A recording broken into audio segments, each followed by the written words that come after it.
So yesterday, the whole entire day, I was absolutely on fire.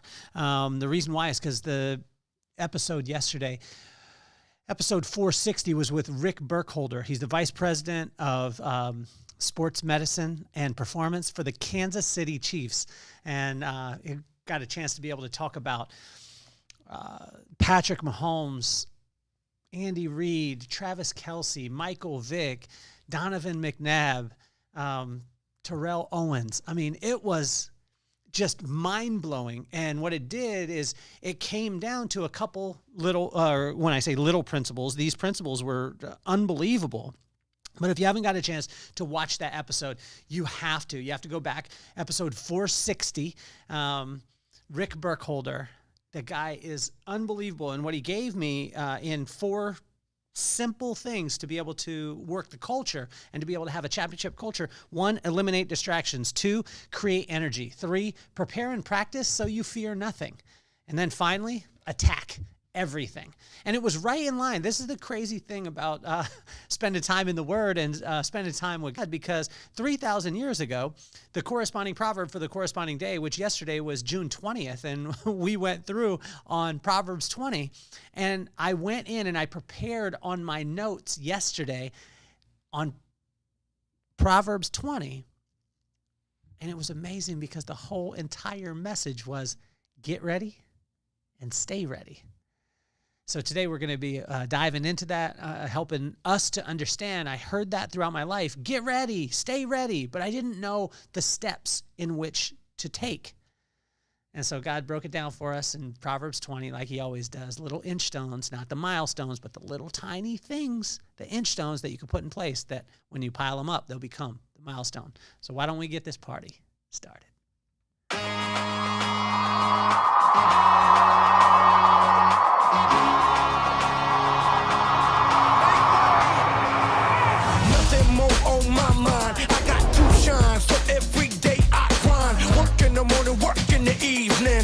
Achieving, cause we believing it's for certain. We put the work in. We ain't stopped just because it's hurting right before your eyes. So it's coming to no surprise. The takeover is televised over and over and over again. Make no mistake, we continue to win. Defeat never known, cause I will not lose. They wanna mimic my moves, but can't walk in my shoes.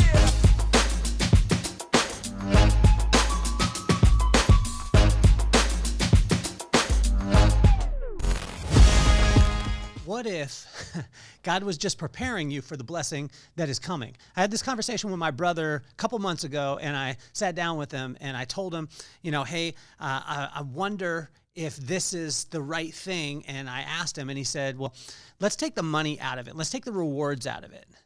Is it what you feel that you should be doing? And I was like, yeah. And he said, well, what if you were getting paid millions and millions of dollars a day to do what you're doing at that point? And I was like, okay, yeah. And he said, so take the money out of it, take the rewards out of it, and focus in on why you're doing it. Do you feel like you're doing the right thing right now? Yes. Are you being rewarded in the exact way that you want? Maybe not. Well, continue on, right? Continue on, because right now what God is letting you know, and this is what my brother was saying, is like what God's letting you know is that you're just not prepared for the blessing to be able to sustain it. So he's getting you ready. It's not that the blessing's not coming. And what I want to encourage every one of you is your blessing is coming. Every one of you. Your blessing is on its way, but these challenges, these trials that you're going through, which we all go through, right, which is called life, they're getting us prepared to be able to accept, not only to accept the blessing, and for us to receive it, but also for us to be able to sustain that blessing. So that was the message with Proverbs 20, which was get ready and stay ready. I heard this my whole entire life, but I didn't understand the little tiny things that we could put in play. When I looked at this in verse 1 of Proverbs 20, it talked about a sober mind, a sober body, and a sober spirit. And in this, it actually listed out talking about, wine, and wine is a mocker. Wine is a mocker, beer is a brawler. Whoever is led astray by them is not wise, right? And so when I looked at this at first, I was like, okay, well, we just need to stay away from wine and from beer. And God was like, no, that's not what I'm saying, son. What I am saying is I want you to have a sober mind. I don't want anything to cloud your mind. I don't want anything to cloud your body. I don't want anything to cloud your spirit. And the only way that can happen is if you depend on me and spend time with me. In verse 3, it talks about avoiding strife. Strife is one of those things where we try so hard to do something that was going to happen or could be happening already in our midst. So avoid that strife at all costs. And so when we think about getting ready, imagine if we had a sober mind, a sober body, a sober spirit, and we just simply avoided strife. When we start striving, what starts to happen is our insecurities come to the forefront, and then what starts to happen is pride comes in, and then ego, and then we start doing things that are outside of our character and what we were designed to be able to do. In verse 4 and 13, it talks about being diligent, which is just right work. This is a thing that I struggled with very early because I thought that if I was busy and I was just doing a lot of things, that was what I was supposed to be doing because I got done. I was like, wow, there was all this action. But there was a difference between motion and action. And when I got asked by a mentor years ago, are you in motion or are you in action? Action is taken one step closer to your desired result, where motion is just busy work. And so diligence is just right work. How do we know what is going to be right for us at the time? Spend time with him. So imagine this: have a sober mind, avoid strife, be diligent, or do right work. And then in verse 5, 18, and 20, it talks about seeking insight. And think of this: the fear of God will lead to wisdom, will lead to knowledge, give you insight, discernment, discretion, discipline, and strength. Imagine if we just sought insight.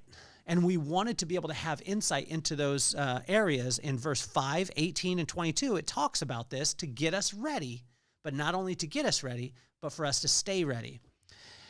In verse 6 and 20, it talks about being faithful to your friends and family. And this is probably one of the most, this hits me in the mouth every single time that I read it, because there is always something that I could do better for my family, always something that I could do better for my friends. And so if we look at those things in verse 6 and verse 20, in verse 6, it says, many claim to have unfailing love, but a faithful person who can find. And then in verse 20, if someone curses their father and mother, their lamp will be snuffed out into pitch darkness. Be faithful to your friends and to your family. In verse 7, it talks about doing the right thing. In verse 9, it talks about being humble, staying humble, not only being there, but staying there. In verse 10, 14, and 23, it talks about being honest. Verse 11, it talks about walking in integrity. Verse 12, it talks about 12 and 17. This is a call out, is that God knows. He sees and hears every single thing that we're doing, and he knows our heart. He knows our motivation. He would much rather have us do the right thing and maybe not to get the craziest result than for us to do the wrong thing, get a great result, and then sacrifice for him or give to him after that. And I tell you, it's amazing when we realize that he knows every single thing that he's doing or that we're doing and every single thought that we have. In verse 15, it talks about speaking life. Speaking life is something that we built our men's group on. And what we do is we use somebody's name. We say something specific that they did to inspire us. And we say it out loud in front of a group. I tell you, this can affect your business. It can affect your family. It can affect your friendships. And we built a multi-million-dollar business on doing this every single week on Tuesday. And we gave each person in our company 15 seconds to say who inspired them, why they were inspired, and be as specific as possible. It's called Speaking Life. And in verse 15, it talks about this. In verse 16, 21, and 25, it talks about staying out of debt.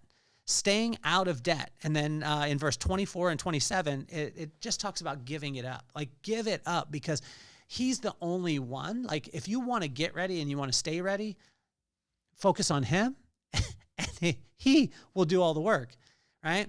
And in verse 28, it talks about love and faithfulness.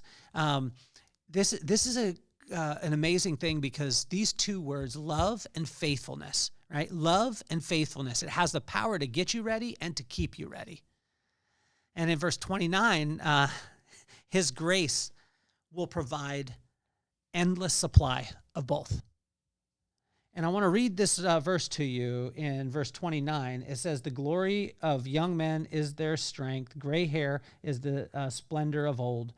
And think of that. The glory of young men is their strength. We as, when we're in our teens and in our 20s, we want to get as strong as possible. We could do this. We could do this. And then we get to a point in our 30s, 40s, 50s, even into our 60s where we start to say, you know what? I just got to give it up. I got to rely on his grace. His grace. It's unwarranted. We can't deserve it. We can't do anything to be able to get it. It's just being able to accept it. And as we finish up here, like think of these things. In order to accept the blessings that God has designed for us, we must first get ready and then stay ready. My friend Wayne yesterday blessed me with the podcast that I was talking about Rick Burkholder. And Rick Burkholder, unbelievable vice president of sports medicine and performance for the Kansas City Chiefs, 3-time Super Bowl champion, right? But he also worked with Andy Reid in Philadelphia and worked with the Pittsburgh Steelers also. But over the last 4 years, I've been preparing over 459 episodes of the podcast, got me to a place where I could sit with a guy who is unbelievable like that. Stay calm, ask questions, have a good time, and truly connect. I don't think that I would have been ready at episode 1, 2, 3, 4, 5, even 100. But it took time, right? So I had to get ready, and then we got to stay in that place. And it's incredible because with God, the way that he looks at these things is he has given us a checklist that will be a journey throughout our lifetime to not only get ready, but stay ready. And so I want to run down the checklist for you again, really quick. And if you think about this, number 1, have a sober mind. Number 2, avoid strife. Number 2, be diligent, which is right work. Seek insight. Be faithful to friends and family. Do the right thing. Stay humble. Be honest. Walk in integrity. Understand that God knows. He sees and hears every single thing that we do. Speak life to people. Stay out of debt, whether that be personal, professional, spiritual, or financial. Give it up. Give it up to him because he knows better than us in every single aspect of life. Love and faithfulness has the power to get us ready and to keep us ready, and also accept his grace because it's an endless supply of both of those things to get ready and to stay ready. And in the wise words of Rick Burkholder, who lives in the Super Bowl culture of the Kansas City Chiefs, and head coach Andy Reid, eliminate distractions, create energy, prepare and practice so you fear nothing, and then attack everything. It's amazing how God will take 3,000-year-old wisdom and he'll bring it into today, and he'll be able to make it applicable in every aspect of our life. So my name is Kelly Cardenas. I appreciate you. We got the Vibe Room coming, which is a live version of the podcast. It's July 23rd. It is sold out. Stay in communication with us. If you don't have the book, The Vibe, go on Amazon. We got a link on that to be able to do it. You could join the community. I absolutely love you. Thank you so much for all of you watching, listening, commenting, and sharing. Every single person. Is the greatest compliment that you can ever give me. Have a wonderful day. My name is Kelly Cardenas, and I'm officially off the hot seat. Peace, love, and soul.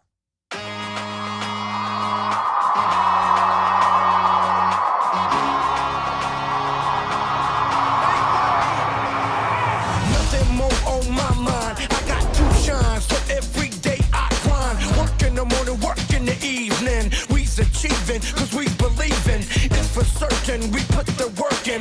We ain't stopped just because it's hurting. Right before your eyes, so it's coming to no surprise. The takeover is televised. Over and over and over again. Make no mistake.